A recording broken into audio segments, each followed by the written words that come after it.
Perkenalkan, nama saya Angela Berlinsani dari kelas 11 IPA. Dan pada kesempatan kali ini saya akan menjelaskan tentang pendudukan Jepang di Indonesia.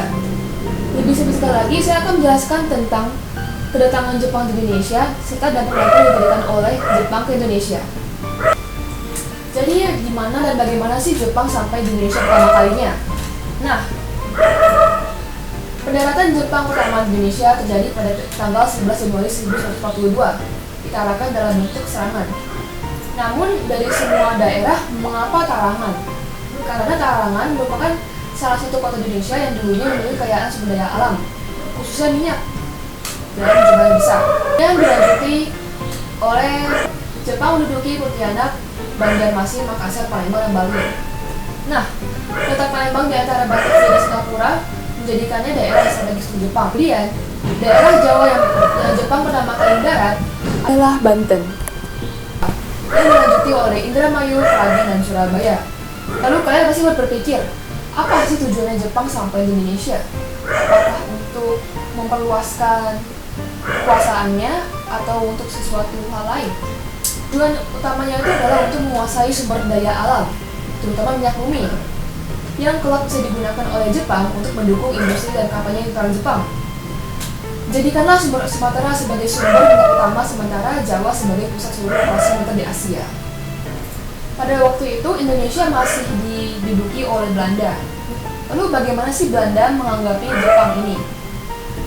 Nah, jadi ternyata Gubernur Jenderal Hindia Belanda Tjarja van Steenborg-Starkweer dan Jenderal Hinterpoelen tidak mampu menghadapi serbuan Jepang yang berakhir pada penyerahan mereka tanpa syarat di Kalijati, Subang, Jawa Barat pada 8 Maret 1942 kepada Letnan Jenderal Hitoshi Imamura. Nah, begitulah Belanda menanggapi Jepang. Namun, bagaimana dengan orang-orang Indonesia sendiri yang kita kenal? Awalnya kedatangan Jepang ini disambut dengan baik oleh tokoh nasional Indonesia.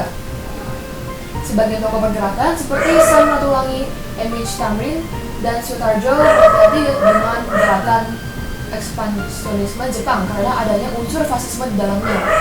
Meskipun demikian, masih ada optimisme bahwa Jepanglah yang akan segera membawa kemerdekaan. Lalu, kenapa sih mereka tuh optimis?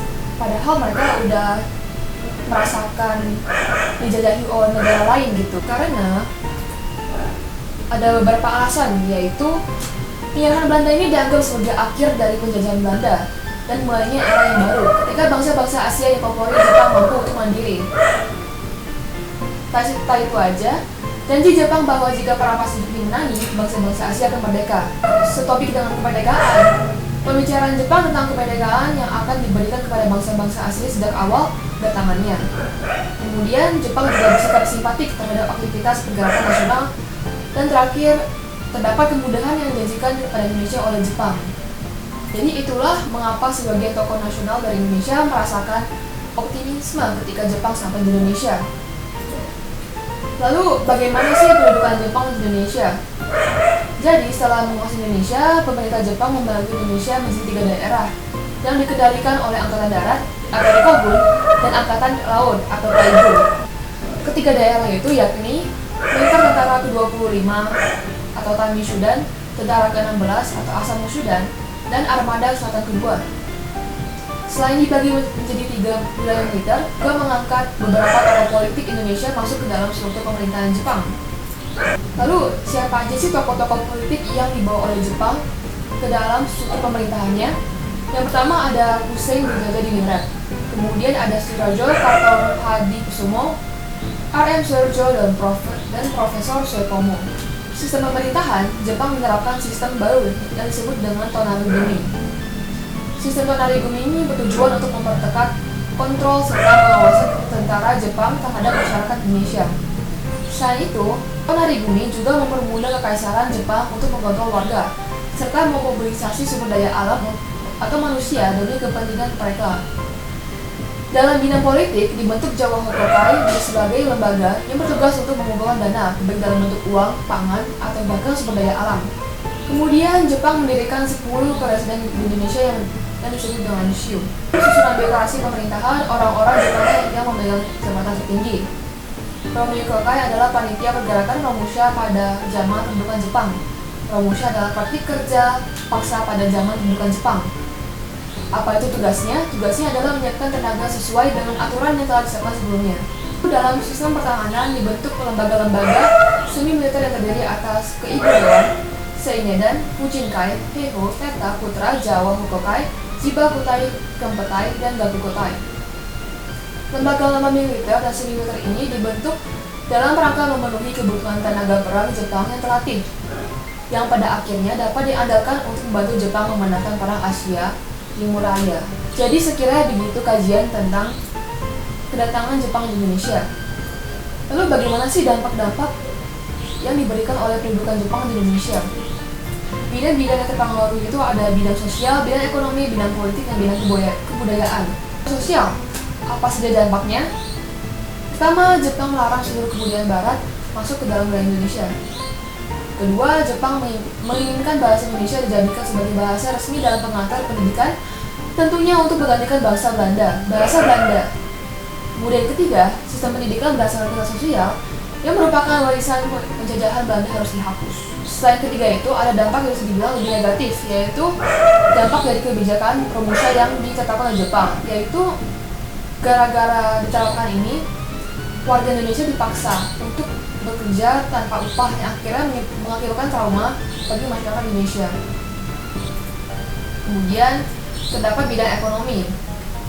Dalam bidang perkebunan, seluruh kegiatan ekonomi dan pembangunan diambil alih oleh pemerintah pendudukan Jepang dengan mengeluarkan Undang-Undang Nomor 22 tahun 1942. Pemerintah pendudukan Jepang menyatakan bahwa pemerintah militer atau Bunsekai langsung mengawasi perkebunan, sedangkan perkebunan yang tidak ada kaitannya dengan perang ditutup.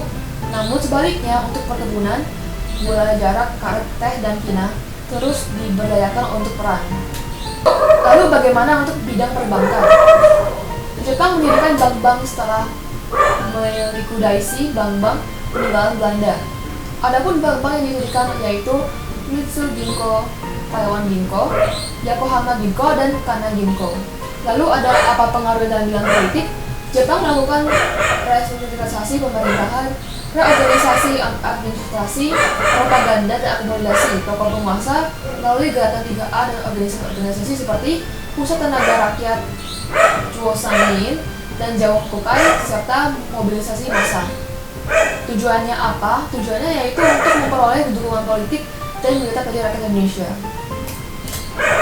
Dan terakhir ada bidang kebudayaan, yaitu salah satu pengaruhnya masa pendudukan Jepang dalam bidang kebudayaan adalah sekiri adalah kebiasaan masyarakat menghormati kaisarnya yang dianggap sebagai dewa matahari. Penghormatan ini dilakukan dengan membungkukkan badan ke arah timur, laut atau Tokyo. Sekiri ini yang kemudian akan menimbulkan berbagai perlawanan di masyarakat Indonesia. Jadi sekiranya itu saja yang bisa saya sampaikan tentang materi ini. Semoga pemirsa bisa mengambil poin-poin tentang kebijakan Jepang tentang bagaimana mereka sampai di Indonesia dan tujuannya apa dan dampaknya. Terima kasih atas perhatiannya. Bye.